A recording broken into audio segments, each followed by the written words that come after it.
For exact equations, the reason that we care about partial derivatives, it's actually a way to test if a differential equation is exact or not. Right? You want to know that this function f of x comma y exists before trying to find it. Maybe it doesn't exist. If f does not exist, then the equation is not exact, an inexact equation. If this f does exist, then the differential equation is an exact equation. And there's a way to do that using partial derivatives. So here's the idea. So we have, partial f, partial x, and partial f, partial y from the previous video. And you can actually do more. You can do more derivatives. So I could take a derivative here with respect to x. I could take a derivative here with respect to y. It would be like a double derivative. I can also mix the derivatives. So I can also do like partial y, and then I could do partial f, partial x. And so let's go ahead and compute that one. Another way to write this is partial squared f. Then I have partial y, partial x on the bottom. And the way this works is you do the first partial right here, this one on the right first, and then you do this one. And in the end, actually, it doesn't matter what order you do.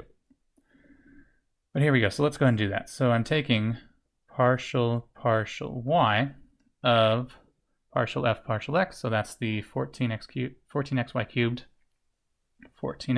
cubed minus e to the x. Okay, well, if I do that, then I've got 14xy cubed. Well, I multiply 14 by 3. That's 42. Then the x stays as it is, and then y cubed turns into y squared. And then the minus e to the x becomes minus 0. There are no y's in the minus e to the x, so it's gone. So then partial squared f, partial y, partial x is just 42x y cubed.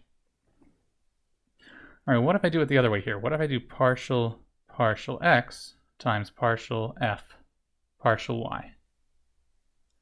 That's the same thing, and another way to write it is partial squared f, partial x, partial y. It's like a second derivative. And so we're going to do partial x of partial f, partial y. So that's this piece up here. So I have my 21x squared, y squared, 21x squared, y squared plus cosine y, plus cosine of y. All right, so if I take the partial derivative with respect to x of this thing, I'll end up with, well, okay, I have 21x squared, y squared. So I don't care about the y, I care about the x's. So a 2 pops down, and I get 21 times 2, so that's 42. And then x squared turns into x, and y squared stays the same.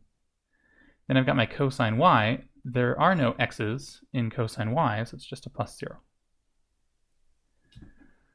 And so what ends up happening is we have partial f squared, partial y partial x is equal to partial squared f, partial x, partial y. So the order here is different. So it turns out when you take the derivative of a mixed partial derivative, in this course, the f can be a nasty function, but it's going to be equal to each other.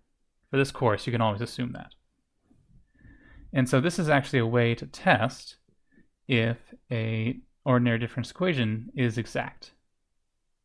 All right, so now we're going to do that in the next video.